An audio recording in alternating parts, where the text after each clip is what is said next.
bienvenue sur Gabon 24. Booster le financement du développement des logements durables, c'était la thématique de la 57e conférence annuelle du réseau Habitat et Francophonie. Lorsqu'on parle de financement, on pense à des acteurs spécifiques. On pense aux banques. Raison pour laquelle Gabon 24 reçoit sur ce plateau Monsieur Patrick Hervé Elapeke.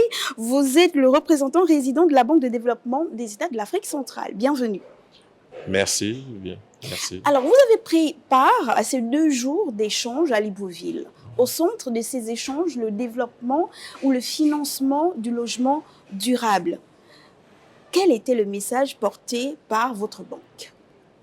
Alors, le premier message, c'était présenter ma banque, qui est cet instrument créé par les États, les chefs d'État de la sous-région, et qui couvre les 6 pays de la zone CEMAC.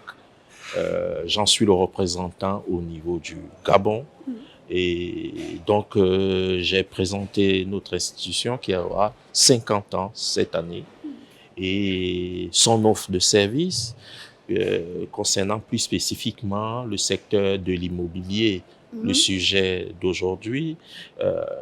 J'ai partagé un peu ce que nous pensons, la B2AC, du secteur, des difficultés, de ce qui pourrait être amélioré en vue de peut-être contribuer, en ce qui concerne le Gabon, à notre essor vers la félicité. Donc, durant ces échanges, il y avait différents types d'acteurs. Les promoteurs immobiliers, puisqu'on parle de logement. Il y avait les pouvoirs publics, bien évidemment, ceux qui portent la politique du logement dans différents pays. Il y avait également les banques. Et là, on parle de moyens innovants, de stratégies innovantes. Lors de votre présentation, parce qu'on était présent au panel, vous disiez qu'il n'y a pas de stratégie innovante, mais il y a une stratégie quand même portée par la B2AC. C'est quelle stratégie? Alors, la B2AC a une offre de service. Les bénéficiaires de nos financements, si ce n'est pas l'État, c'est des promoteurs privés. Elle a des règles. Mais pour booster le financement du logement, comme le thème de la conférence le présente, il y a les différents acteurs que vous avez cités tout à l'heure, chacun a son rôle. Il y a l'État qui a son rôle, il y a les promoteurs qui ont leur rôle, mais bien entendu les banques aussi. Les banques en ce qui concerne l'offre, les taux proposés. Alors nous ne finançons pas les acquéreurs, nous finançons les promoteurs. Mais pour financer un promoteur, nous nous prononçons sur la qualité d'un dossier qui nous est présenté, en termes d'études techniques, en termes d'études financières, en termes d'études environnementales. Et c'est tout ce mélange-là qui passe à la moulinette si je peux m'exprimer ainsi, de la banque, et avant de prendre la décision de financement.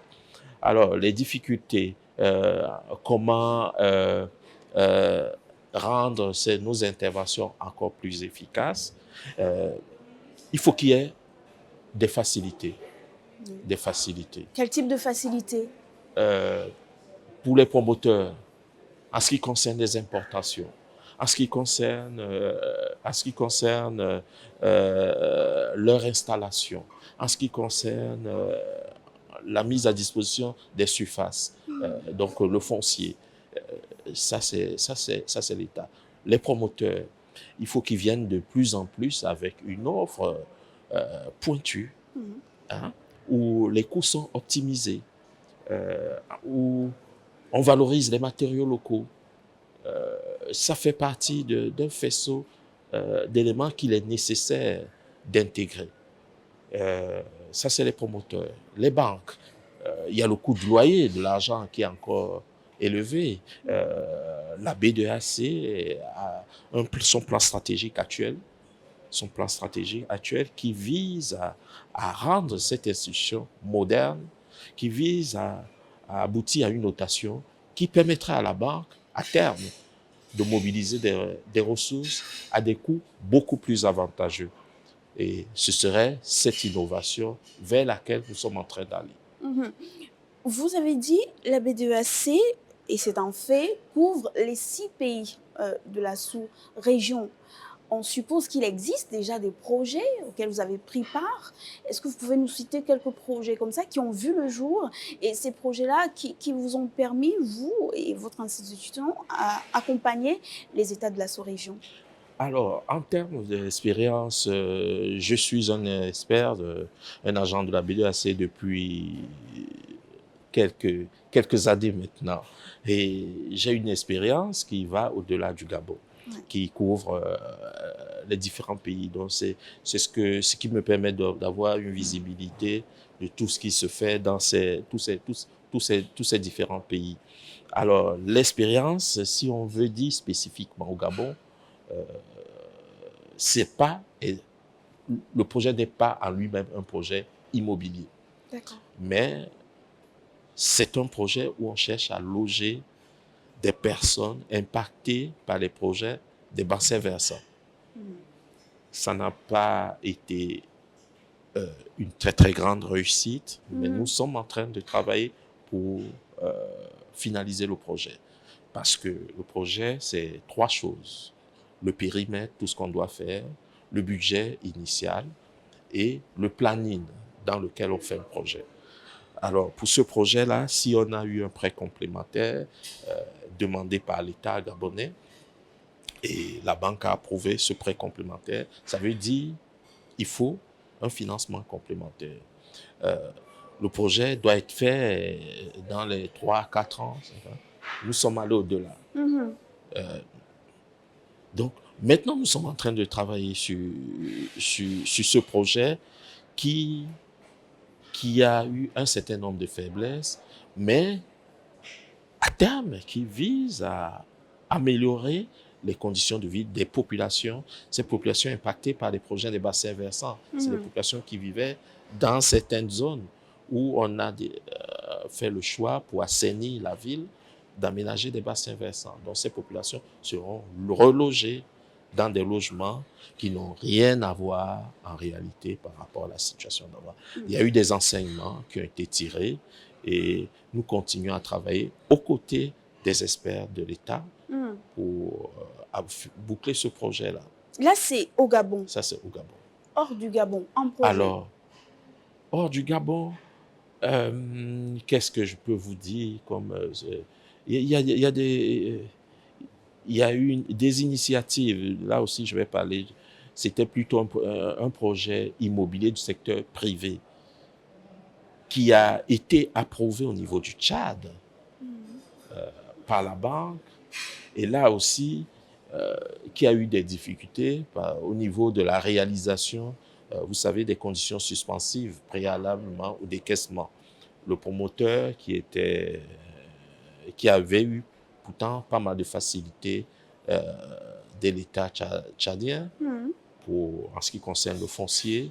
Et malheureusement, dans la réalisation d'un certain nombre d'obligations d'entrée en relation pour les conditions suspensives qui avaient été retenues pour l'exécution de ce projet, le promoteur n'a pas pu suivre. Ça aussi, ça fait partie des difficultés quand nous disons la maturation des projets. L'importance d'avoir des promoteurs de métier qui étudient globalement le projet en ce qui concerne les axes, la viabilité, les VRD, tout ce qui est voirie et réseaux divers. Donc, les aménagements communs en ce qui concerne les connexions au réseau électrique, connexions au réseau d'eau. Ça fait partie des difficultés qu'ont certains promoteurs quand ils viennent voir la BDAC. On comprend tout de suite le vocabulaire que vous empruntez parce qu'en réalité, vous êtes à la base ingénieur en génie civil. On a fouillé un tout petit peu. Oui. Et donc, nous, on veut comprendre le process. Oui. Lorsqu'un État, prenons le Gabon, on a le chef de l'État et son équipe qui décide de mettre sur pied un projet de logement, d'habitat pour les populations. Comment on fait pour avoir l'accompagnement de la BDEAC pour un projet de logement? Il y a 2 façons de faire. Si c'est l'État qui s'endette, Euh, il y a le ministre de l'économie qui est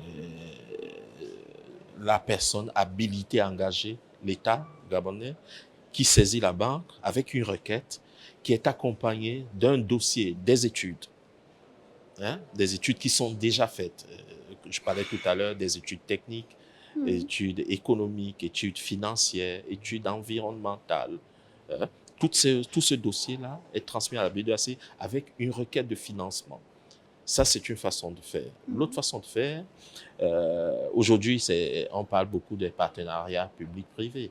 L'État peut signer un PPP avec un promoteur privé, lui donne des facilités, et c'est ce promoteur qui saisit la banque, à partir avec aussi une requête et tout un dossier d'accompagnement. Hein?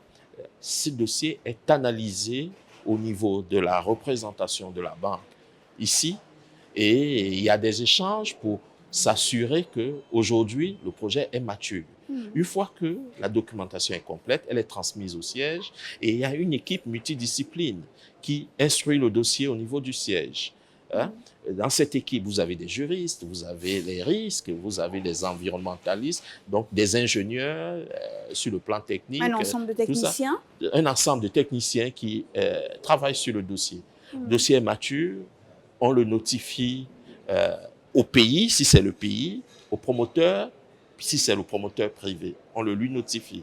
On l'annonce, l'arrivée, on lui fait part de l'évolution de l'instruction du dossier, l'arrivée d'une équipe multidiscipline qui vient sur le terrain, confronter la réalité des hypothèses au terrain, les hypothèses écrites dans les différents rapports au terrain. Et c'est à partir de là qu'il y a un document qui permet de consolider tous ces échanges, qui permet d'entrer dans les comités internes, comité interne d'instruction de dossier, jusqu'à l'instance qui approuve, qui est le conseil d'administration où siègent tous les États et tous les actionnaires, la Banque centrale, certains pays qui font partie de l'actionnariat de la B2AC. Et si c'est approuvé, la notification est faite au promoteur et ensuite on rentre dans les conditions suspensives préalables à la signature des conventions de financement. La convention de financement est signée, les décaissements se font progressivement en suivant le projet avec le promoteur, aux côtés du promoteur. La banque ne laisse pas le promoteur en rade. La banque est aux côtés du promoteur dans l'exécution du projet. S'assure que les projets, les paiements qui ont été faits portent sur des travaux exécutés, approuvés par le maître d'ouvrage. Approuvé par le maître d'ouvrage. Donc, il y a un suivi. Il y a un suivi, bien sûr. D'accord. Lorsqu'on parle de la sous-région, Monsieur Ella Péké, vous savez que notre sous-région fait face à de nombreux challenges, de nombreux défis. Aujourd'hui, parce qu'on est à Libreville dans le cadre de la 57e conférence annuelle du réseau Habitat et Francophonie, on parle de logement.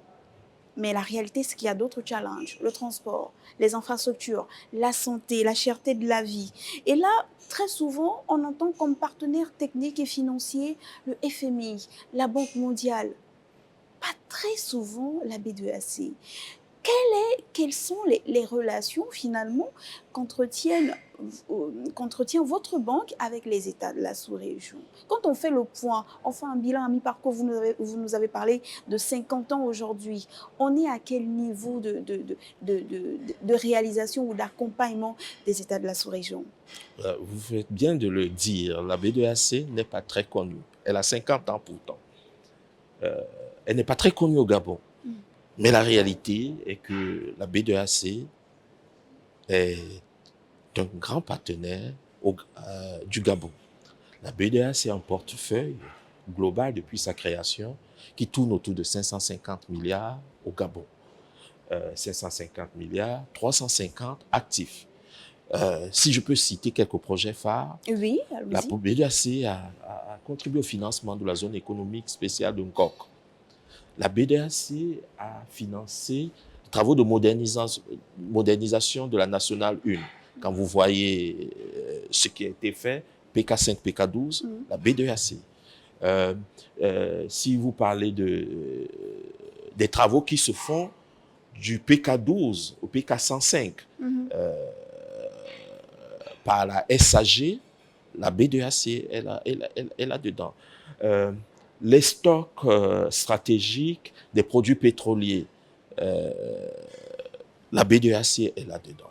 Le port minéralier, le port minéralier GZES, la B2AC est là-dedans. La voie de contournement, pour récemment, celle qu'on voit à partir de l'échangeur du lycée d'État qui sort, la B2AC est là-dedans. Donc, il y a des choses concrètes. Je ne dirais pas que c'est parfait. Il y a des choses qui peuvent être améliorées. Et aux côtés du gouvernement qui est en train de tracer une ligne après cette élection démocratique que nous venons de connaître, nous avons été reçus, nous avons eu le privilège d'être reçus par le vice-président du gouvernement, et accompagné du ministre d'État et de la ministre en charge de la planification récemment. Nous avons compris qu'il y a une ligne qui est en train d'être tracée. Et la B2AC est prête à continuer à jouer son rôle en améliorant la qualité de ses interventions au niveau du Gabon. Accompagner le développement du Gabon, mais pas que. Dans les autres pays, est-ce qu'on est au même niveau d'engagement aussi de la banque? Oui, comme je vous le disais tout à l'heure, le Gabon est l'un des principaux bénéficiaires de financement. Mais nous avons des projets phares au Cameroun. Avant le Gabon, j'ai passé 5 années comme représentant résident au Cameroun, où nous avons un peu plus de projets sur le plan des infrastructures, transport et énergie. C'est la même chose au Tchad, où j'ai travaillé comme expert sur pas mal de projets. Au Congo, en Guinée équatoriale, l'aéroport de Bata, nous avons financé des cimenteries. La B2AC est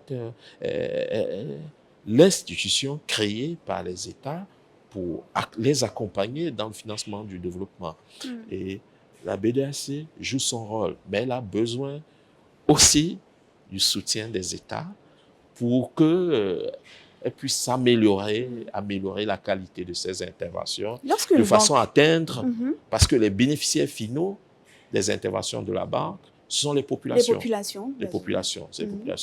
Je vous ai cité tout à l'heure le relogement des populations impactées par les bassins versants. Vous voyez les logements qui sont à Bikele, vous voyez la situation avant qui bouge, vous allez voir, c'est du concret dans l'amélioration des conditions de vie des populations. Une banque de développement n'a plus besoin de montrer son enjeu en termes d'accompagnement au développement, du moins la vôtre. Lorsque vous dites que vous avez besoin que les États vous accompagnent ou que les États témoignent réellement de leur présence auprès de vous, qu'est-ce que vous mettez dans ces besoins-là? De quoi a besoin réellement la B2AC aujourd'hui? Les États sont les principaux actionnaires. Nous les classons dans des actionnaires de catégorie A. Alors, la B2AC, suivant pour améliorer ses interventions, peut augmenter le capital. C'est le cas. Donc, les États doivent contribuer à accompagner la B2AC dans cette augmentation. La B2AC peut avoir besoin d'un certain nombre de facilités. Je vais parler encore du cas du Gabon. La B2AC envisage construire son siège au niveau du Gabon. C'est une exclusivité et les premières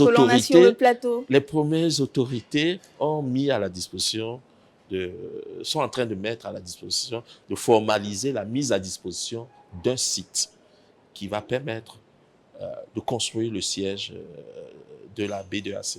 C'est l'une des priorités que nous avons du moment à la construction de ce siège, pour rendre la B2AC encore plus visible. Les relations que la B2AC a avec le Gabon témoignent également de la crédibilité que le Gabon incarne dans la sous-région et même au-delà, parce que vous dites que le Gabon est un des principaux bénéficiaires de l'accompagnement de la banque. Dans cette crédibilité-là, on met quoi? Comment elle se manifeste, cette crédibilité? Dans la gestion, dans l'aboutissement des projets entamés, dans les personnages politiques? Qu'est-ce qui fait aujourd'hui en sorte que la B2AC se dise disent, si c'est le Gabon qui a besoin de tel financement pour tel projet, on ne peut pas refuser, nous sommes là, on doit l'accompagner.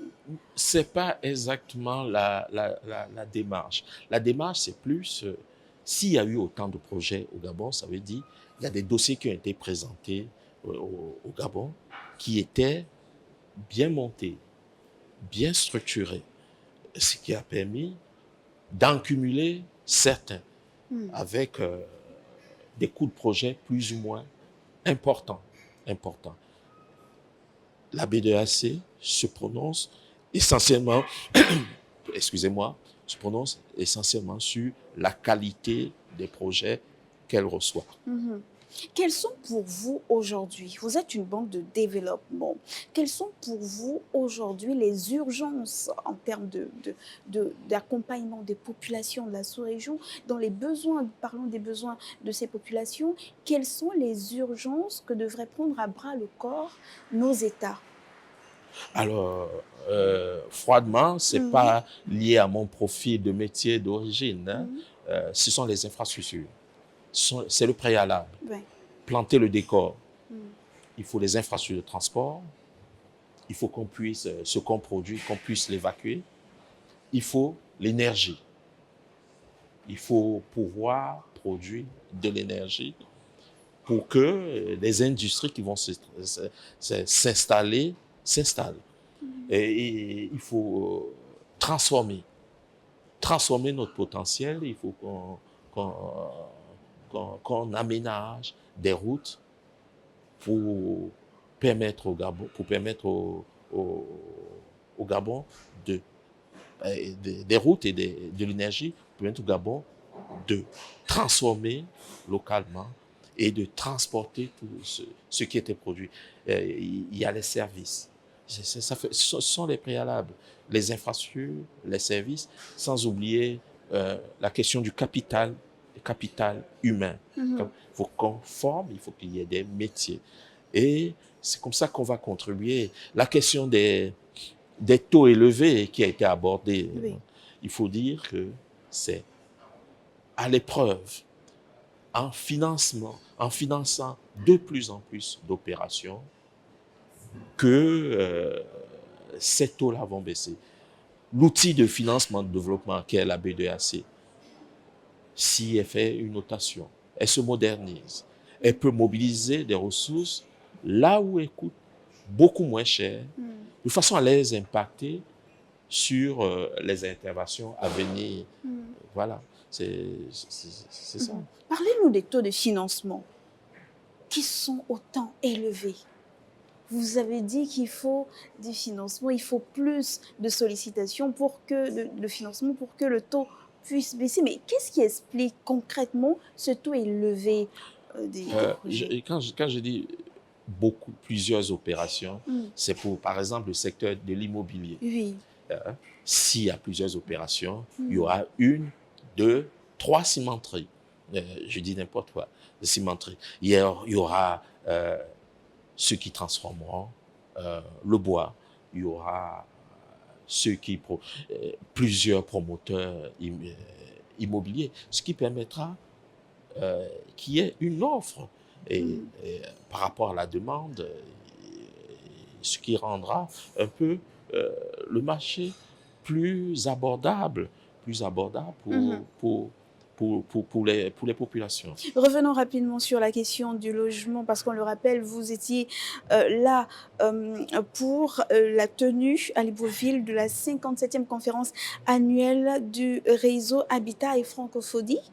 Et là, on parlait de booster le financement du logement durable. Vous avez dit pour que les instances financières, du moins la Banque de développement de l'Afrique centrale, accompagnent un peu plus les États, il faut des projets structurés qui mettrait en avant l'utilisation des produits locaux, des matériaux locaux.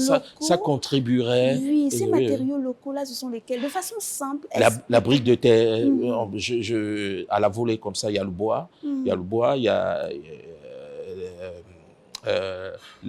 la brique, la brique de terre compressée, les briques de terre, il y a des matériaux locaux. Il y a des matériaux locaux. Il y a un large éventail de matériaux locaux qui pourraient être mis à contribution Mhm. pour adoucir, baisser les coûts de construction. Très bien. Monsieur Patrick Hervé Ella Péké, vous êtes le représentant résident de la Banque de développement des États de l'Afrique centrale. Vous étiez donc là dans le cadre de la tenue de la 57e conférence annuelle du réseau Habitat et Francophonie. Votre mot de la fin pour que le logement durable soit une réalité en Afrique centrale, qu'est-ce qu'on fait? Alors, qu'est-ce qu'on fait? Il faut que chacun joue son rôle. Il y a les différentes parties prenantes. Chacun joue son rôle. Je vais utiliser une espèce de métaphore qui est celle de balayer devant sa porte. Chacun doit balayer devant sa porte pour s'améliorer. Qu'est-ce que j'entends balayer devant sa porte? Les promoteurs doivent voir ce qu'ils peuvent améliorer. Les pouvoirs publics, un certain nombre de facilités. Il y a les questions foncières, il y a les questions de viabilisation des espaces communs. Il y a les questions des types de logements, les études, la qualité des études, ce qui nous fait concourir à avoir des dossiers mieux structurés, les banques avoir des facilités de mobilisation de ressources de façon à ce que les taux d'intérêt soient plus doux et les gens seront de plus en plus mieux logés et à des coûts abordables.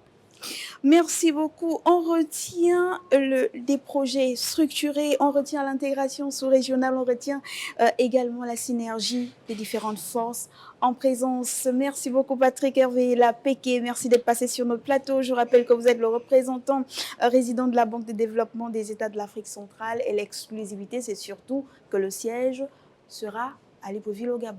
Non, le siège de la représentation. Le siège de la banque est à Brazzaville avec le président de la banque. Très bien. Je vous remercie. C'est l'exclusivité de cette émission. Merci à vous également de nous avoir suivis. Restez sur Gabon 24. Je vous dis modestement au revoir.